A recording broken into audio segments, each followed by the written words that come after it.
Welcome to Believe It or Not, an Interfaith Grand River program. I'm your host, August Edelman, and I'm joined today by José de Lima, who is a candidate in Cambridge, right? And also, you're a Christian and you do cool work there, and I'm interested to talk to you. Yes. Thank you for having me. Well, thanks for being on the show.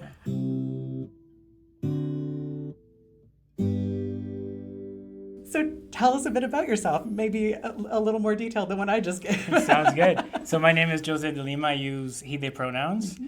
I'm a candidate in the next federal election in Cambridge. I'm a social worker by trade, so I work in community organizing and help to connect people that are unsheltered or experiencing homelessness to the supports that they need. Mm-hmm. I'm a Christian in terms of my faith, and it's what has guided me through understanding identity and queerness and faith and how those three things come together. And that's me. Very cool. Yeah. So who are you out in the world? That's, I will ask, how much time do you have? Yeah, Right? however Yeah. much you'd like to share. I think first and foremost, I'm a very proud child of my mother, is how I view the world.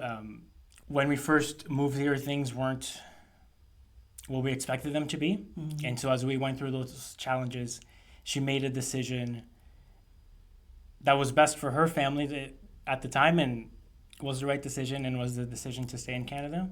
So after 17 years of hurdles and trying to understand how do trials and tribulations shape you, but how do you love each other and find community and faith in a way that it doesn't sink you down, right? Mm-hmm. And so first and foremost, I'm the very proud child of my mom, and I have learned tremendously from her. I'm a politician, hoping to be, because our community needs new voices on the table, but also because we need to understand that if we aren't at the table, then our belonging isn't going to be real. Mm-hmm. And so when I think of my faith journey, I think of the experience of asking, how can you be a queer Christian? And when you look at politics, there's a lot of people asking, how safe is it out there in the real world? And one of the ways that we can make it safer is through politics. Okay. So be it at my day job in community organizing, be it in my beautiful hometown of Cambridge, in politics or in church, building a world where everyone belongs is what drives me. So that's why I do all of the things I do and find all of my identities. Very cool. I will ask, because I think it might be a term folks aren't that familiar with, but community organizing, what does that mean sort of practically? Practically, community organizing is about being able to sit down and have conversations with people about what you want, where you live. Mm-hmm. Very simply. The way it looks like for me is, so I work at a local nonprofit, and we work with 19 different partnering agencies to provide a space of community for people that are unsheltered or unhoused, so that they can access a community space, so that they can feel welcome, so that they can have a couple hours a day without stigma and fear of being yelled at or having rocks or eggs thrown at them, but also connecting them to services that they need, to make sure that they have something to eat that day, to make sure that they have access to medical care when they're feeling sick, or mental health care when they're feeling down, or access to harm reduction supplies when they need to access those resources. So community organizing is an umbrella term, but for me, it's just, how do you show up for your community? And how do you bring other people along with you? Because if you do it by yourself, not only does it get overwhelming and then you burn out, it's not fun, quite honestly, right? Yeah. So it's just, let's be organized and let's build community together. Very cool. Yeah. Thank you for sharing that, because Yeah. it's definitely one of those things that sort of kind of nebulously, you're like, yeah, kind of Yeah. vaguely doing stuff. Yeah. But that's great. Thank you. You mentioned the challenges around being queer and Christian and where those sort of intersections happen. For your faith identity, are there some kind of main sort of core ideas that you kind of hold close to your heart or that shape you? There's a word in the Old Testament of the Bible, and it's chesed, right? Like loving kindness, Yeah. right? And I had a pastor when they talk about, the loving kindness that's shown through Creator, God, Allah, however we know Him to be, to all of creation. And so for me, that loving kindness, which then, if you go to Micah 6:8, right, to do justice and love mercy and walk justly before the Lord. And I think we forget about the mercy part. We forget about the compassion part. So for me, being able to understand myself in a way that builds community, as we talked about, but community because of how it relates to being stronger in faith or spirituality, right? Being stronger as a community means that we have a connection to the one or the thing that we hold divine in a more real way. So that's something I hold. That's lovely. Yeah. I know that's chesed is a concept that we have Yeah. as well in Judaism. So Yeah. I absolutely appreciate that. Yeah. How has your faith identity, you mentioned sort of in your work as a community organizer, how else has it sort of shaped your life or shaped the kind of community you've built around you? It's maybe a kind of reductive, but... For me, faith has been the anchor that was there many times when I didn't see it, many times when my mom and I didn't see it, but the anchor that held us to this day, right? Being able to have a faith community, but being able to express faith and worship. And also just go through life and go through the challenges knowing that you're not alone. There's a part of the United Church's creed that I hold dear, and it's, you are not alone, you live in God's world, right? And I think that's how it has shaped me, even through, the dark realities of growing up in a single parent, racial minority, low income household, the trials of, being in an emergency shelter with my mom for a bit and trying to figure out what does it look like to live in a new country.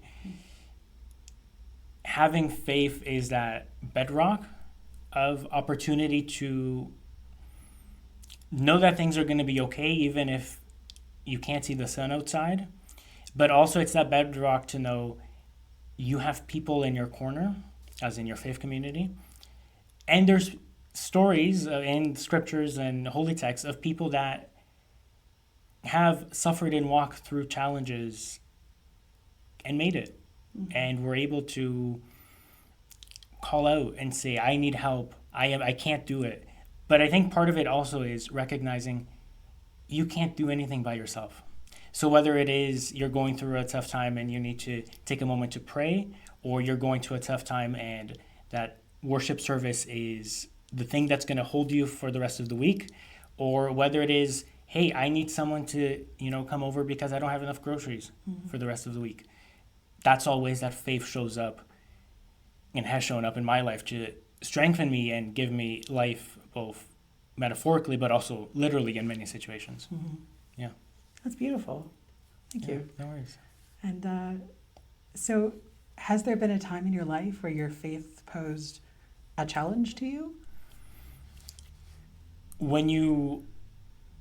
I think this is with anybody, but for me, when you try and merge your identities together, when you try and bring the theory of dialectics, right? When two seemingly opposite things find the middle ground, for a long time for me, the fact of being a Christian and being a queer person was opposite and something that could never be remedied, right? So growing up, it was a very, machismo, this isn't something that you do culture, be it as a culture, but also in faith traditions. And so to recognize I am as much as a queer person as I am a Christian, and to be able to have that joining of the minds, if you will, to be able to live authentically with who you are, even though everything and everyone around you says that's not how it's done, was a struggle. But I think it was one of those moments where even in the darkest days when it feels like everything is going to crumble, You go to that source of hope. You go to that place where you find light and love, and you call out and you say, I can't do this on my own. And so then you call out, whether it's to friends or to Creator, and you say, I need help. And it was one of the biggest challenges I faced in my life, trying to recognize the need, because it reaches a point where you can't deny it anymore. It reaches a point where you've hidden for so long that it's the growing pains, quite honestly. You're growing so much and you're learning so much and you're becoming your true authentic self that you can't hide it anymore. I heard someone say, a closet isn't meant for human beings. There's no windows there. There's no fresh air there. So it becomes a point where you have to burst out. You have to be who you know you are. And then at the end of it, to know that there are people that love you and to know that there is a faith community that embraces you, even if other faith communities might say, unfortunately, you're no longer welcome here, is a challenge, a life-changing experience, something that I wish fewer people had to experience. But looking back at it, it's one of the things that shaped me to be who I am right now. Yeah. That's sort of a commonality I've seen in so many of the conversations I've had with other queer folks, saying that, like, you know, that the point of finding, oh, okay, this is where I'm going to be. Yeah. This is where I can be all of me. Yeah. Is such a profound thing, and some of us are fortunate to have that kind of just given to us, and some of us have to search more. But it's pretty special, regardless of when it happens. And I think part of it for me is learning how to live in the unknown.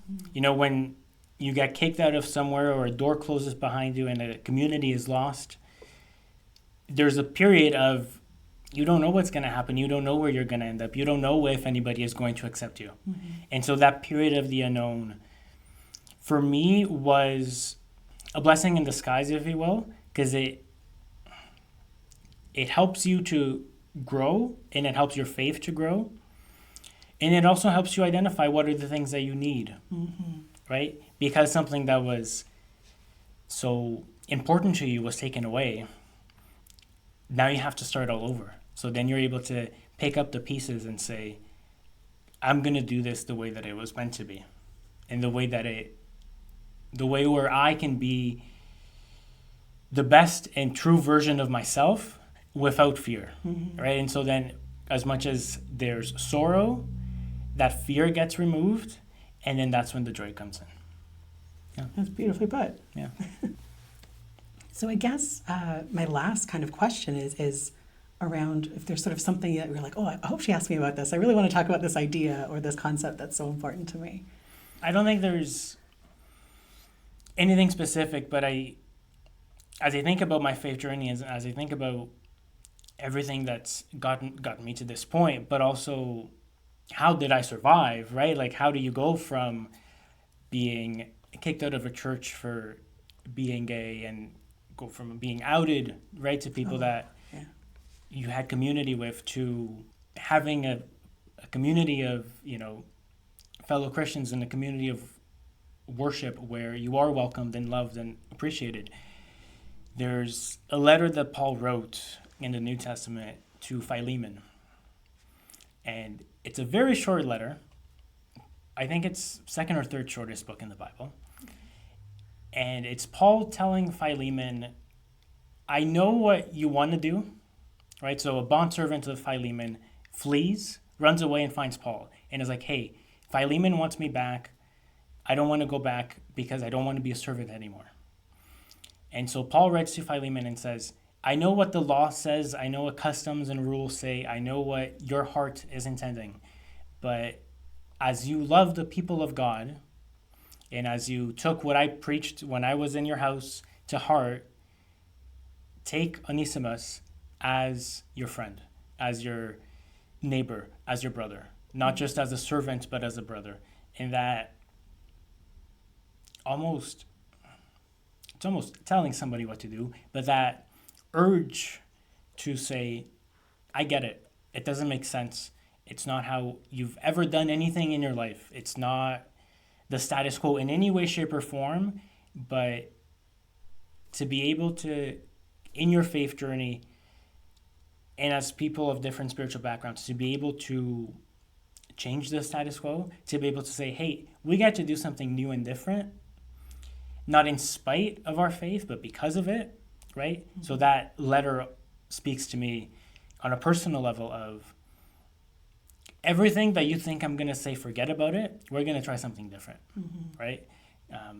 And the trying something different in the Christian perspective is, and there's a version of the Bible called the Message version, and John 1:14, Eugene Peterson translated to, Jesus moved into the neighborhood, right? The something different is, deity walks among us and takes care of us and sits with the people that no one sits with and has conversations about changing the systems and forces us to look at how can we be better people, right? It sounds a lot like community organizing. Yeah, it is. Anything, I was both growing up and being a child that needed the church as an anchor for us to survive, right? After leaving the emergency shelter in the middle of winter, but also as someone who loves youth and was a youth group leader for a few years, it really ties in. Like, church for me is community. Faith for me is community. Because we can't do anything by ourselves. And when we do it with other people, it is more fun. Yeah. So it's those two things. But I think of something my grandfather used to say. And with my candidacy in the election, I've been thinking a lot about how did I get here and how am I living in being inspired by my ancestors. And my grandfather would always say, tell me who you walk with, and I'll tell you who you are. And I take that to heart, and I look at my faith, and I see Jesus walked with the outcasts and the lepers and the blind men and the people that were told to sit down or were told to not walk on a certain street at a certain time of the day. And he says, you are free, you are forgiven, you are a son, a daughter, a child of God. So for me, it is, as it ties into community organizing, tell me who you walk with and I'll tell you who you are. As my grandfather used to say, for me is, tell me how you're helping people that aren't as fortunate as you, but also tell me what you're doing that mimics what someone once did for you, right? Because, and I'll say personally, I wasn't always like this, right? It wasn't always easy. It wasn't always, there's, something for me to do and meaning in a community. So when I needed someone to be there, be that person, right? Be the reality in someone's life that says, I might not know what's going on, but it's going to be okay, right? Because I think a lot of the times we look for answers and everything, and sometimes it's just good to sit down and say, we can take a minute. We can take a minute and pray, or we can take a minute and just talk, or we can take a minute and cry. And it's going to be okay, especially in the world where we live. People are hurting beyond what any of us could say. And so to love justice and walk humbly before the Lord is to bring compassion and to be a leader in spaces where they might say, well, you don't belong here, and still do it, but also to say, hey, I know you've been told that you don't belong. Well, we're going to change that, right? We're going to create something new together. And as I say that, that's literally what I do for a living as my day job. But at the root of it, it's a faith thing. This is what I learned growing up. This is what my grandfather instilled in me. This is what my mom instilled in me. This is what the challenges and tribulations that we went through showed me of how do you show up, right? And 10, 15 years later, here we are, and we can show up together to change the world.